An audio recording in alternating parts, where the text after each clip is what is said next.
Hey guys, this is how you can change that bandana to anything, any pattern, any color by separating it. And this is how I like to describe it.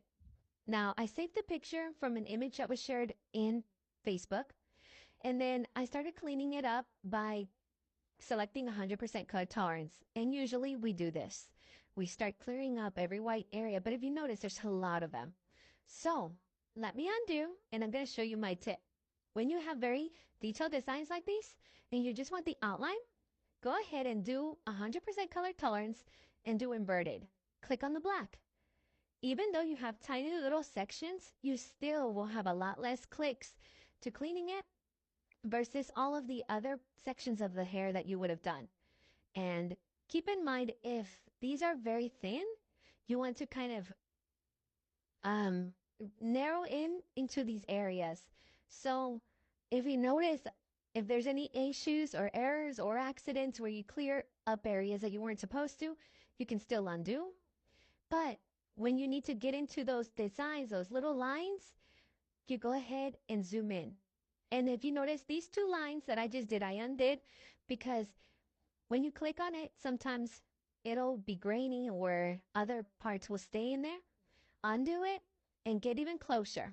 It'll make a difference in your design. Whatever it looks like here, it's going to look like when it cuts. So you want to eliminate as many of those jagged or extra lines or extra dots everywhere. All right, if you notice also, they're so small, so I keep hitting the other parts, but I'm really quickly done. So save in a single layer because that is what helps the cut. And I'm going to name it skull just to be quick on it. Now, once you're here, if you notice, now you have this big square.